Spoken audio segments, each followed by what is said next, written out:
Welcome to the Invisible Wheelchair Podcast. The Invisible Wheelchair Podcast was selected by FeedSpot as one of the top 10 obsessive compulsive disorder podcasts. I'm Donald Grodoff, EFT tapping practitioner and OCD coach at FamilyOCD.com. On the Invisible Wheelchair Podcast, I focus on the hidden world of OCD and anxiety with interviews and information around this topic.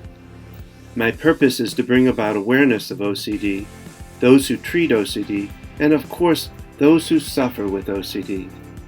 Obsessive compulsive disorder is a treatable and manageable disorder. In my practice at FamilyOCD.com, I guide people through the process of ERP therapy and other alternative treatments. If you know of someone suffering with OCD, simply visit FamilyOCD.com. If you or someone you know suffers or has suffered and recovered from OCD and would like to get their story out, simply contact us through www.invisiblewheelchair.com. We want to talk to you and get your story out on the podcast. Know that the ideas and thoughts presented here are not necessarily those of Family OCD, Invisible Wheelchair Podcast, or Donald Grodoff. We also ask you to take just a few moments and leave comments at www.invisiblewheelchair.com. Those comments help us to know what the next topic should be, and we really want to hear from you. Now, let's get to that podcast.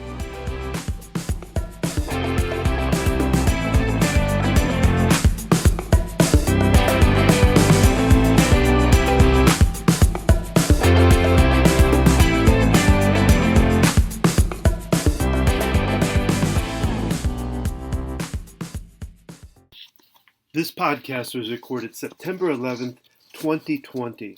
This is podcast number 48, Googlafying OCD. So I made that word up, I think. I didn't really search, but I believe I made that word up, and it sounds kind of cool. But what I found was, as I was looking at what the topic for this podcast was going to be, I did some searching around about OCD and what was trending now, what were people doing. And I ran into this article about how Google can become a compulsion for people dealing with OCD or obsessive compulsive disorder. And I hadn't really thought about it, but it makes sense. In fact, it makes sense because I was working with a client and they talked about the fact that they would get lost on Google. Now, this client didn't come to me for OCD. We were just working on anxiety. But she talked about how she could get wrapped into Google and get lost in Google, that she was almost afraid to get on it. And so I really believe she was dealing with some OCD compulsions there herself. And what we did is we worked through the ERP, which I'll talk about in a little bit. But I find it really fascinating to think about because on average, based from wordstream.com, on average, the length of time people spend searching on Google is under a minute. Whereas what I'm reading, it can range, some people with OCD go 20 pages in on Google or get lost in time where they're going to only be there for a few minutes and they end up there for hours. And we're talking about Google, the same wordstream.com talks about the Google database is over 100 million gigabytes large. So my gosh, you can get lost in that place. So it's really the ultimate in checking and reassuring, which is, of course, what OCD is really all about. I mean, that is one of the worst parts of OCD it's about checking, about getting reassurance, being asked those questions over and over, like I used to do with my daughter, where she would come to me, she would wait outside the bathroom door and wondering, because she had a hand washing issue, wondering if I had washed my hands, and would ask me, it felt like a million times. She would not leave me alone until I answered, and I wouldn't answer it. So this, I'm calling it Google OCD.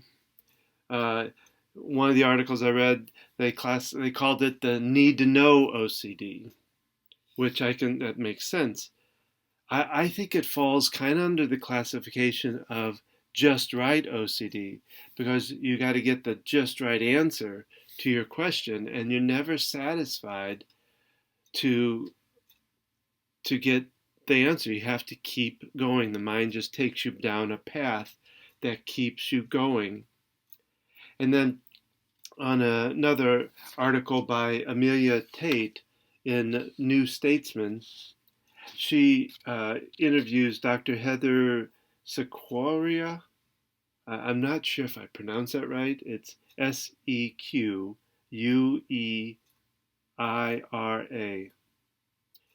But anyway, this Dr. Heather, she's a consultant psychologist who specializes in CBT for OCD, which would be, of course, CBT for OCD is ERP. That's a lot of letters there. I just realized it's kind of a rhyming kind of scenario. CBT for OCD, ERP. Oh, anyway, I get a little lost in that. But what that doctor did was she talked about internet addiction versus Googling, or OCD, Google OCD as we're calling it here. And what the difference is with internet addiction, people are looking to get a high off of going on the internet, getting pleasure from going on the internet, versus somebody that is seeking to get the OCD answers is really just seeking to get relief from this anxiety that they're dealing with. And so they go on searching and searching and searching and can't get satisfied in it. Now, one of the things that I saw, kind of found in this too, and I believe it goes into the same article by this Tate, this idea that it's not really necessarily new what they're doing. They're just using the internet. What it used to be was the fact of people would excessively call hotlines, asking for, about symptoms and problems and, what I'm going through, and just call back, trying to get somebody to tell them that they're right about what they're doing. Or they would go to the library and dig through books, and book after book after book after book, looking for the answers, obsessively, getting these books and being able to find information. And of course, it doesn't get resolved. That's very typical in OCD, that you don't get the answers, you don't get the reassurance. At least whatever reassurance you find, usually OCD will find a way to trigger more, to want you to do more, never satisfied.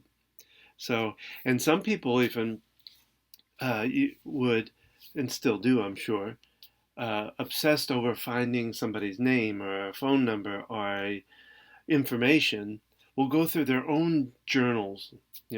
Like my wife she has journals from when she was a child, so she has a bunch of journals. I don't even know if I've ever counted how many. And if you imagine somebody looking for a name of somebody they went to grade school with and having to go through those journals, obsessively looking for the right answer. So Googling can become a trap that gets you so involved, so deeply involved. In fact, even if they find a legitimate good answer, that may, just like OCD, that may resolve it and calm the panic or the anxiety now, but very shortly, more intrusive thoughts saying, are you really sure that that's the right answer? What if there's another answer that's better? And so you kind of become trapped. And so what you have to do with Googling, just like any other OCD is work with ERP to resolve it. Now, I can imagine now, especially because in this time of 2020, whenever you're listening to this, maybe even in the future, we are going through a pandemic of the COVID-19 coronavirus. And that has, of course, played into all the obsessive compulsive sufferers, um, the OCD sufferers, because it's causing a lot of germ issues, health issues, and this searching factor can really be played out because, of course, it is the trending topic, and you're going to, be able to find hundreds and hundreds of articles and information and newsreels.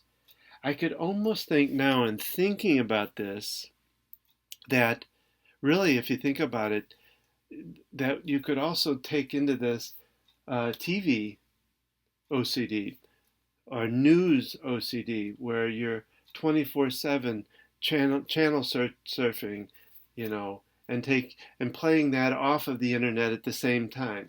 Going to CNN, going to Fox News, whatever your news outlet is, and becoming obsessed with following the news articles and then leading you to their internet site to take it on even further.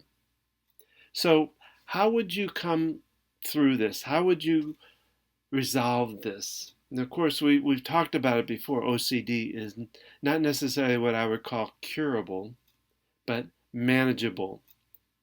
And I remember working with this client and talking about how she might be able to ease herself out of this and get herself away from doing this. And we talked about a couple different ways. One was being able to limit the amount of searches. So if you are doing 20 pages, let's use that as an example, if you search so deep that you get into the 20th page of Google, reading articles, getting deeply into it, then what you might want to do is start with, I will allow myself to go to, it might even be as slow as, I will allow myself to go to 19 pages. And then do that for, allow yourself to do it, but only go to 19 instead of 20. And then after a couple of days of doing that, if you've gotten to a point like ERP does for you, if you can do that and not have any anxiety by not going further with it, then the next step might be dropping it down to 17 pages. And then slowly but surely I like to emphasize with ERP being very methodical with it, slowly backing your way off of to, like I say, weaning down to only being able to do 5 pages. And hopefully, and most people, one of the things I read is most people don't go past the first page of a search because it usually gives the best answers right up front anyway.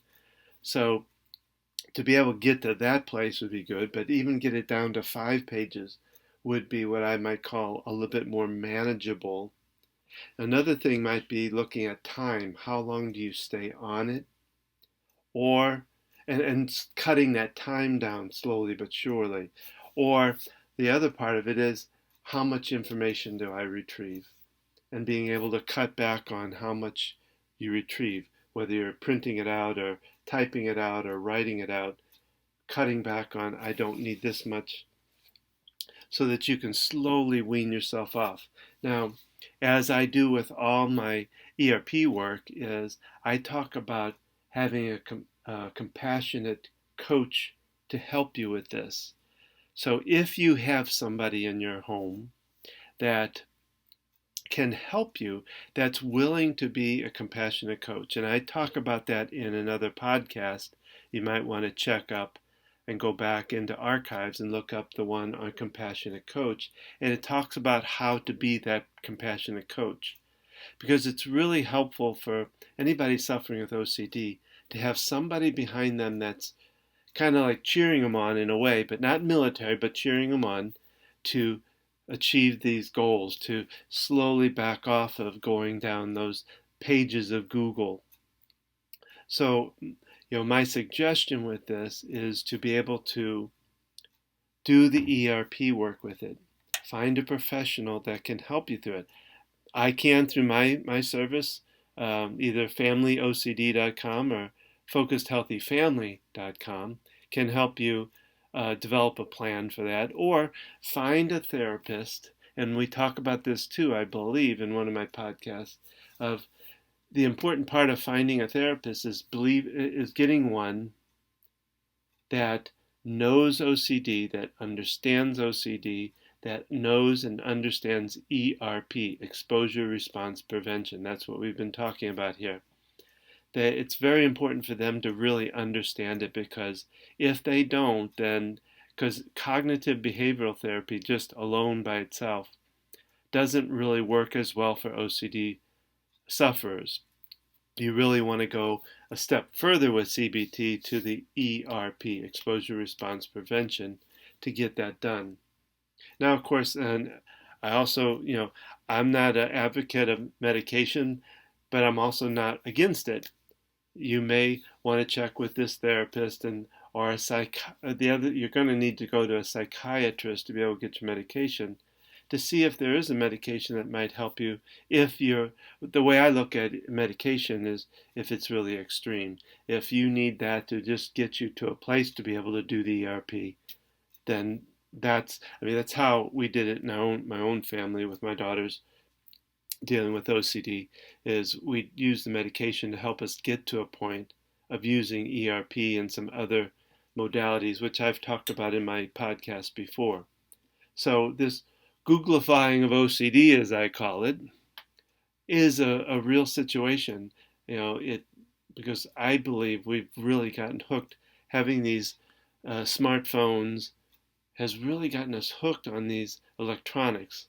And I can't say that I'm totally not into that too, but I see it as a bit of a problem. And so, just like internet addiction, Googlafying OCD is a problem, and it really needs to be solved. And it needs to get to a point of being manageable so that you can use that you can use Google without it taking you down a rabbit hole, without being a trap, to being able to stay on the first or second page of searching and be happy with that. That would be the goal, to me, of doing ERP for Google OCD. So I hope this has given you a little bit more information to help you. And again, remind you that I can help you if that so be it. You're welcome to visit my site, familyocd.com, or Focused Healthy Family. And again, I hope this has helped, and I will look forward to talking to you on the next podcast. Take care now.